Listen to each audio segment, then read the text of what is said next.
This channel does not promote any violent, harmful, or illegal activities. All content provided by this channel is meant for an educational purpose only.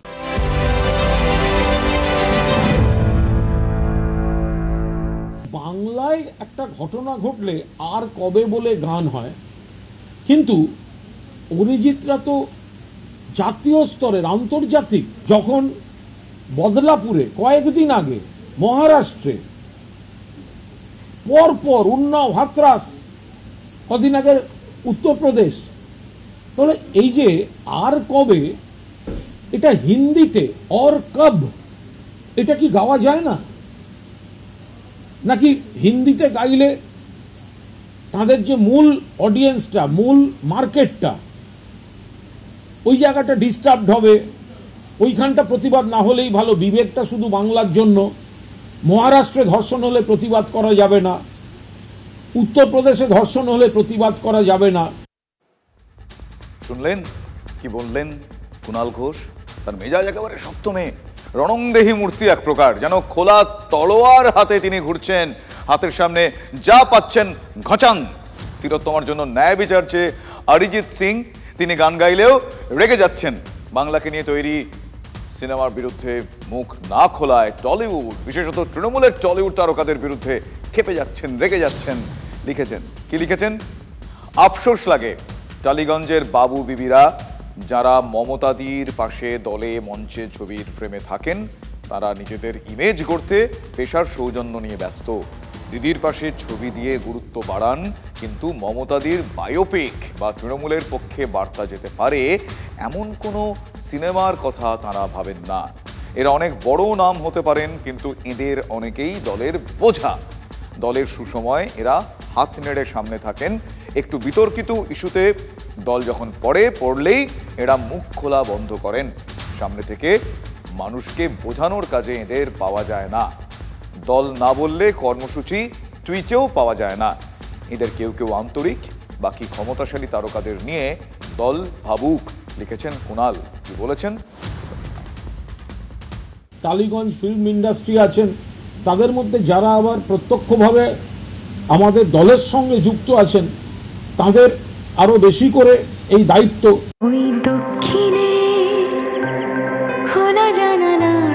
Ganguly group আপনার পছন্দ বোঝে।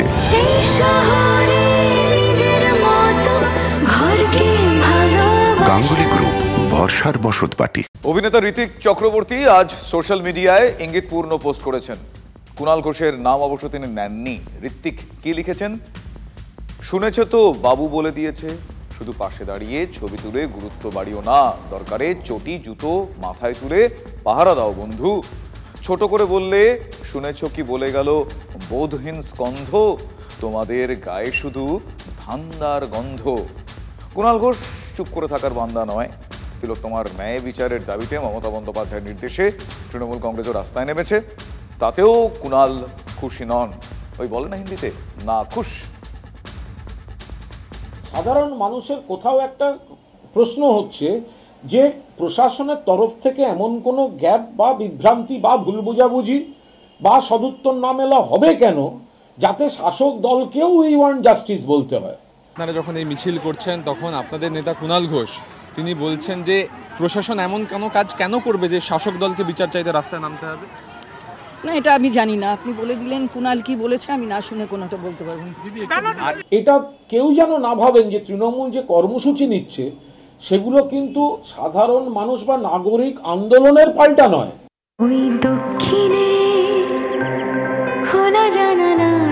Ganguly group আপনার পছন্দ বোঝে।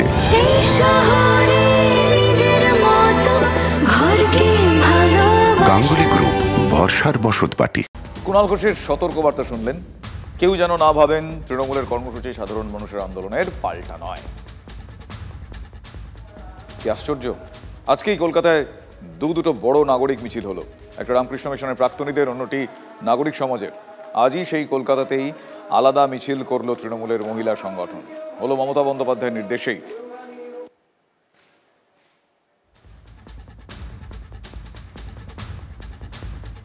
কুণাল ঘোষ প্রশ্ন তুলেছেন প্রশাসনের ভূমিকা নিয়ে। যেমন ধরুন, সন্দীপ ঘোষের বদলি নিয়ে প্রশ্ন তো আগেই তিনি তুলেছিলেন। বাক্যকে ঘিরে বিতর্ক। সন্দীপ ঘোষ আরজি কর থেকে অপসারণের পর তড়িঘড়ি ন্যাশনালে নিযুক্ত হওয়া, এটাই মানুষ ভুল বুঝেছেন। মানুষের ধারণা হয়েছে যে তাদের আবেগের বিরুদ্ধে গিয়ে কিছু ধামাচাপা দেওয়ার চেষ্টা হচ্ছে। ওই বদলির সিদ্ধান্তের কথা ঘোষণা করেছিলেন স্বয়ং মুখ্যমন্ত্রী। প্রিন্সিপাল নিজে রেজিগনেশন করে দিয়েছিলেন, বলছিলেন যে আমার বাড়িতেও তো বাচ্চারা আছে, যেভাবে আমাকে গালিগালাজ করা হচ্ছে, তা আমরা তাকে বুঝিয়ে বলেছি ঠিক আছে আপনাকে ওখানে কাজ করতে হবে না, আমরা ওনাকে সরিয়েছি অন্য জায়গায়। সন্দীপ ঘোষকে বুঝিয়ে অন্য জায়গায় সরানো হয়েছে, মমতা বন্দ্যোপাধ্যায় বলেছিলেন। আর অভিষেক বন্দ্যোপাধ্যায় তৃণমূল ছাত্র পরিষদের প্রতিষ্ঠা দিবসের অনুষ্ঠানের মঞ্চে সেই সন্দীপেরই গ্রেফতারি দাবি করেছেন। শোনাই সেটাও। করে 14 দিন অতিক্রান্ত, যারা সন্দীপ ঘোষের অ্যারেস্ট নিয়ে দাবি তুলছিল, কেন 14 দিন এই খুন আর ধর্ষণের মামলায় সন্দীপ ঘোষ অ্যারেস্ট হয়নি, সিবিআই কে জবাব দিতে হবে। এর মধ্যে সোশ্যাল মিডিয়ায় ঘুরতে শুরু করেছে একটা পোস্ট, নয় পরশু নয় কাল দাদা এবার ধরুক হাল, গড়তে স্বচ্ছ সরকার, অভিষেক তাকেই দরকার। কোনো পোস্ট ডায়মন্ড হারবার লোকসভা কেন্দ্র তৃণমূল কংগ্রেস সোশ্যাল মিডিয়া সেলের নামে, কোনোটা আবার ডায়মন্ড হারবার যাদবপুর সাংগঠনিক জেলা তৃণমূল যুব কংগ্রেসের নামে। কুণাল ঘোষের যুদ্ধ কি হিসেব কষেই এক্ষেত্রে, সে প্রশ্ন উঠছে। একবার তার বক্তব্য শোনাই।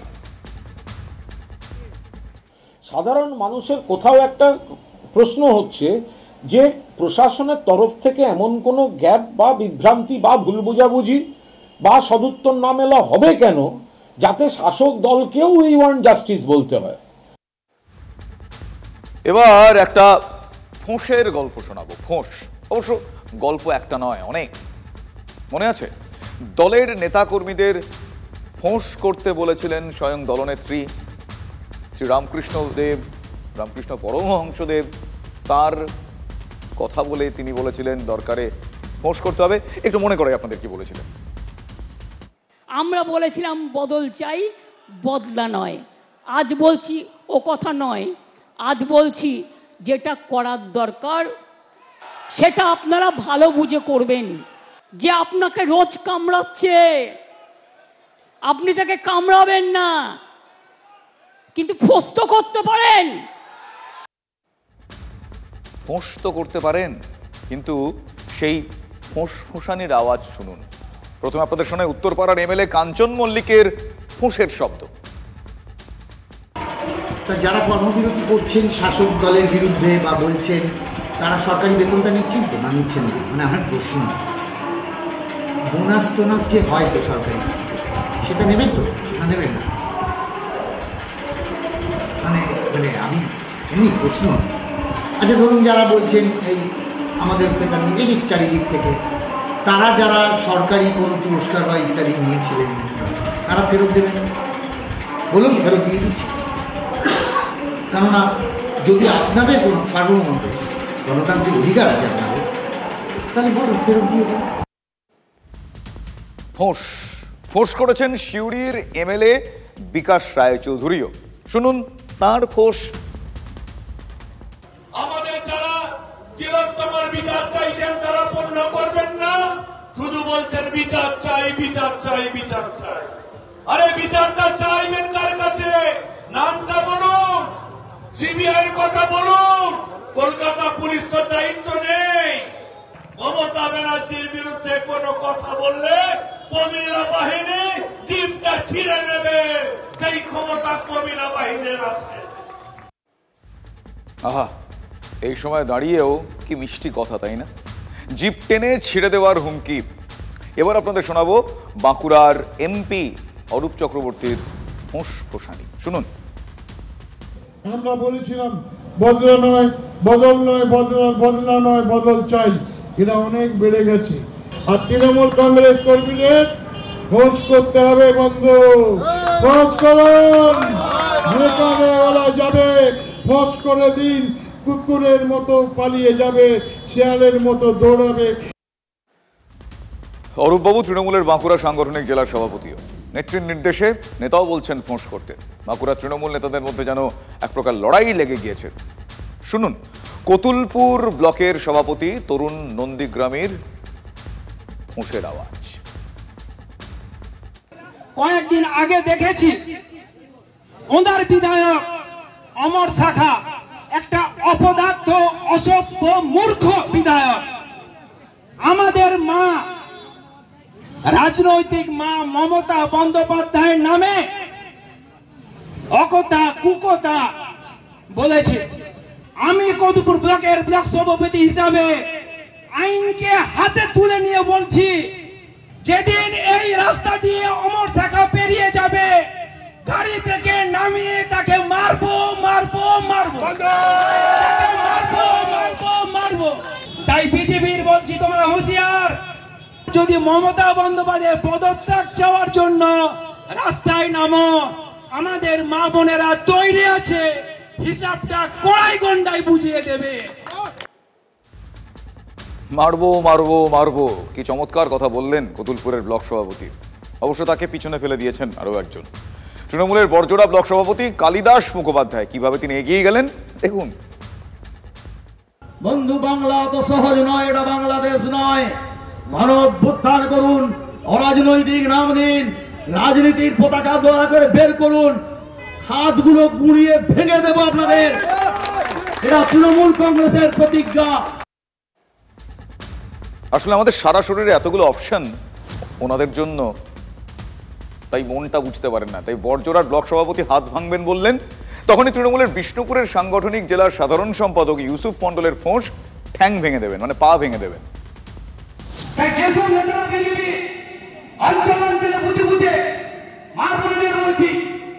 যদি কোনো অশান্তি বাঁধানোর চেষ্টা করে, ছাতা ছোট গুনকে হাতে নিয়ে কোমর থেকে পা পর্যন্ত ঠ্যাংগুলো ভেঙে দেবে, আমরা বুঝিয়ে দেব। সভাপতি ব্লক তৃণমূল কংগ্রেসের এখনো করা যায়নি। বেশ, জিভ, হাত, ঠ্যাং ইত্যাদি হলো। এবার চলুন আপনাদের রুখামাটির দেশ বাঁকুড়া থেকে আমরা একটু উত্তরে মালদার দিকে যাই। শুনুন সেখানে মালদার তৃণমূল নেত্রী মর্জিনা খাতুন তিনি কিভাবে নেত্রীর নির্দেশে ফোঁস করতে বলছেন বা করছেন। বিজেপিকে চেতাবনী দিতে চাই, বিজেপি যদি এইভাবে ভুলভাল অপপ্রচার করে, জনগণকে বলবো প্রয়োজন হলে পরে বিজেপিদের যেভাবে ভুলভাল চক্রান্ত করছে তাদেরকে আমরা কিন্তু না হলে পরে খুঁটিতে বেঁধে রাখবো। এইভাবে বিজেপিরা এই যেন রাজনীতির হজবরল, ছিল রুমাল হয়ে গেল বেড়াল।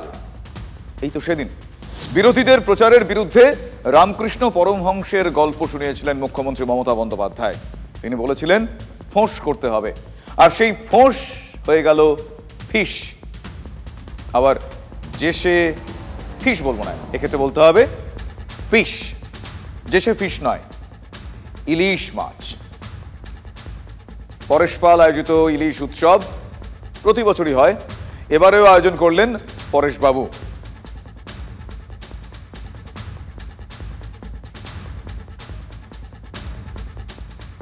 আর তারপর ঘরে ঘরে লেগে গেল, মানে বলা ভালো ঘরের মধ্যেই লেগে গেল। আমি এইটুকু বলতে পারি যে আমার পক্ষ থেকে আমাকে আমন্ত্রণ করা সত্ত্বেও আমি যাইনি, এবং সেখানেই আমি আমার প্রতিবাদটা জানিয়েছি যে উৎসব করার সময় নয় এটা। দিদি, পরেশ পাল এই আবহে ইলিশ উৎসব করছেন, একটু পরেশ পালকে জিজ্ঞেস করবেন, এটা ইলিশ উৎসব করছে, ও কেন করছে কি না করছে ওকে জিজ্ঞেস করবেন। এখানে এই মেয়েটির এই ভয়ঙ্কর মৃত্যু, এবং আমরা সকলেই সেই জায়গাটায় ব্যথিত। নাগরিক সমাজ একটা আন্দোলনে আছেন, আমি নিশ্চয়ই এর মধ্যে বিরোধীদের শকুনের রাজনীতিকে আমি ধরব না। সেই জায়গায় দাঁড়িয়ে অন্য প্রোগ্রাম আর ইলিশ উৎসব দুটো তফাৎ আছে। আমি কাউকে সমালোচনা করছি না, আমার মন সায় দেয়নি, আমি তাই যাইনি। আপনার এই উৎসবে তো কুণাল ঘোষ কটাক্ষ করছে, বিরোধীরা কটাক্ষ করছে, এই জন্য সবার কারোর বাড়িতে বিয়ে হবে না, কারোর বাড়িতে অন্নপ্রাশন হবে না। আমি বলবো কুণাল ঘোষ বড় লিডার বলেছে। মেজাজটাই তো আসল রাজা, আর সেই মেজাজের রোষের মুখে দলেরই কুণাল ঘোষ। উৎসবে তো কুণাল ঘোষ কটাক্ষ করছে, বিরোধীরা কটাক্ষ করছে, এই জন্য সবার কারোর বাড়িতে বিয়ে হবে না, কারোর বাড়িতে অন্নপ্রাশন হবে না। আমি বলবো সত্যি বড় নেতা নই, আমি একজন সাধারণ কর্মী। পরেশ পাল নিঃসন্দেহে বড় নেতা, আমি অত্যন্ত সাধারণ ছোট কর্মী বলেই এই আরজিকরের ঘটনার পরিপ্রেক্ষিতে ইলিশ উৎসব করাটা সময়োপযোগী মনে করি না। কুণাল ঘোষের মতন একটা পেটুক লোক, সেও যদি এই বিষয়টাকে কটাক্ষ করে তাহলে পরেশ পালকে আরেকবার ভাবতে হবে আর কি। এটা আসলে নির্লজ্জ। আপনার এই উৎসবে তো কুণাল ঘোষ কটাক্ষ করছে, বিরোধীরা কটাক্ষ করছে। এই জন্য সবার কারোর বাড়িতে বিয়ে হবে না, কারোর বাড়িতে অন্নপ্রাশন হবে না। আমি বলবো খাবারের বিলাস, খাদ্যরসিকদের সমাবেশ, আর ওপাশে উই ওয়ান্ট জাস্টিস, এটা মেলাতে পারবো না।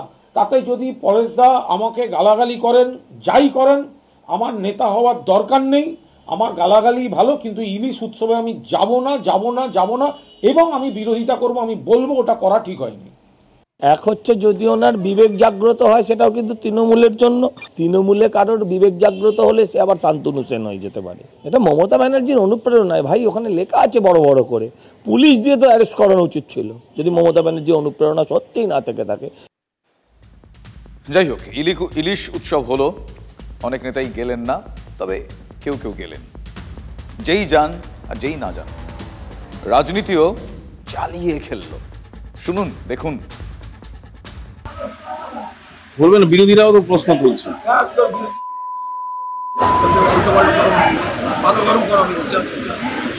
পাশাপাশি তিনটে ছবি, একটা ইলিশ মাছ, তারপরে হচ্ছেন রাঘব বোয়াল, হ্যাঁ, তারপর খোকা ইলিশ। তৃণমূল হচ্ছে একটা নির্লজ্জ প্রজাতি, হ্যাঁ, যাদের লজ্জা শরম নেই। তো মমতাদি বা অভিষেকের কোনো ব্যাপার মানে তারা জানেন না, তারা অনুমতিও দেননি, তারা হয়তো জানেনও না তাদের ছবি ব্যবহার হয়েছে।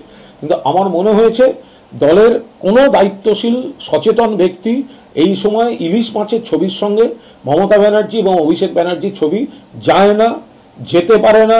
মমতা বন্দ্যোপাধ্যায়ের অনুমতি নিয়েই পরেশ পাল ফিরাদ হাকিম আর শক্তি পাণ্ডেদের নিয়ে ওখানে ইলিশ মাছ খাচ্ছে।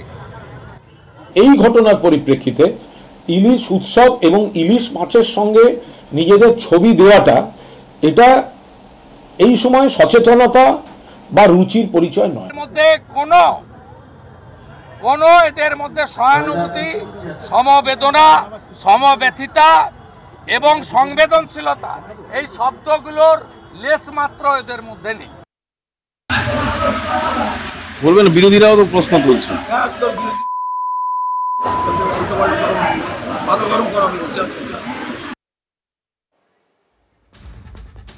ফিশ দেখলেন, ফিশ শুনলেন, হোঁসও দেখলেন, এবার ঘেঁটে ঘোয়া একেবারে।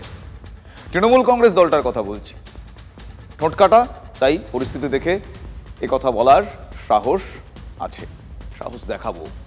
দেখে শুনে অনেকটাই মনে হচ্ছে আপনাদেরও, তার কারণ আপনাদের ইতিমধ্যেই অনেক মন্তব্য আমরা পেয়ে গিয়েছি। আমার এখন এই অনুষ্ঠান চলাকালীনই বক্তব্য রাখার সময়, আপনাদের সঙ্গে কথা বলার সময়, সরাসরি কথা না হলে আপনারা অনেকেই রিয়াকশন দিয়েছেন। ফলে দেখে শুনে আপনাদেরও যে অনেকেরই মনে হচ্ছে রাজ্যের শাসক দল ঘেঁটে ঘ, সেটা আপনারা জানিয়েছেন। কিংবা অনেকের এটাও মনে হচ্ছে ওই স্কুল পাড়ার ক্লাবে হতো না, গো অ্যাজ ইউ লাইক, যে যেমন খুশি সাজো, সেই গো অ্যাজ ইউ লাইক চলছে মনে হচ্ছে। কেউ সোশ্যাল মিডিয়ায় পোস্ট করছেন, নয় পরশু নয় কাল, দাদা এবার ধরুখাল, গড়তে স্বচ্ছ সরকার, অভিষেক দাকেই দরকার। মিডিয়ায় ফোঁস করতে গিয়ে বেফাস বলে ফেলে ক্ষমা চাইলেন বারাসতের এমপি কাকলি ঘোষ দস্তিদার। আবার শ্রীরামপুরের এমপি কল্যাণ বন্দ্যোপাধ্যায়, তিনি আবার বলে বসলেন সিপিএম এর আজকের প্রজন্মের নেতা নেত্রীরা খুনি ধর্ষকদের সন্তান। শুনুন তাদের মুখেই, শুনুন তারা কি বলছেন। যারা ফেসবুকে পুলিশ সম্বন্ধে বলছেন তারা আসুন না রাস্তায়, আমরা একটু দেখি তাদের পরিচয়টা কি, কোন কোন জায়গায় কি পরিচয়, তাদের সংসারের জীবনে তারা কিভাবে বড় হয়েছেন সেটাও আইডেন্টিফাই করা হোক। শুধু পুলিশকে গালাগাল, পুলিশ মানে ঘুষ খায়, পুলিশ মানে ঘুষ খায়, আপনি দেখে দিলেন তাতেই আপনি সত্যি হয়ে যাবেন নাকি? পুলিশ বলে বিষয় না, তৃণমূল কংগ্রেস পুলিশকে যেভাবে ব্যবহার করছে, এই অফিসাররা অনেকেই ভালো অফিসার ছিলেন, তাদের কাউকে সুদীপ্ত সেনের অপরাধ ঢাকার জন্য ব্যবহার করেছে, কাউকে আরজিকরের অপরাধ ঢাকার জন্য ব্যবহার করছে। ফলত টার্গেটটা প্রশাসন, সরকার, এটা পুলিশের ঘাড়ে চাপিয়ে কল্যাণ ব্যানার্জিরা ছেড়ে দিলে হবে না। পুলিশ তুমি জেনে রাখো, তোমার বাবু হচ্ছে বড়, জানি তো আমরা তো সেই কমরেডদের ছেলে মেয়ে যারা পশ্চিম বাংলার বুকে একটার পর একটা দর্শন করেছেন, একটার পর একটা খুন করেছেন। আপনারাও জেনে রাখুন, আপনারা হচ্ছেন খুনি ধর্ষকদের ছেলে মেয়ে। আপনারা সিপিএম এর নবজওয়ানায় যে সমস্ত নেতা নেত্রীরা উঠছেন। ফিরাদ হাকিমের অনুষ্ঠানে আবার আরেক কাণ্ড। ইকবালপুরের প্রতিবাদ সভায় গিয়েছিলেন কলকাতার মেয়র। পিছনে ফ্লেক্সটা একবার দেখুন, আপনারা সেই ছবি দেখাই। Restore our women's respect, respect বানানটা একবার দেখুন প্লিজ। টাইপো ভুল জানি না কি, কিন্তু ওটা স্লোগানটার মানে কি দাঁড়াচ্ছে সেটা অন্ততপক্ষে আমার পক্ষে বোঝা অসুবিধা হচ্ছে। নারীদের সম্মান পুনরুদ্ধার করা, নারীদের সম্মান নেই এটা তাহলে মেনে নিচ্ছে বলতে হয়, যে কারণে যদি ধরে নিয়ে ওখানে রেসপেক্ট লিখতে ওরা চেয়েছিলেন, restore our women's respect. Mayor সাহেবকে দেখলাম নিজেই বলছেন যে পশ্চিমবঙ্গে নারীর সম্মান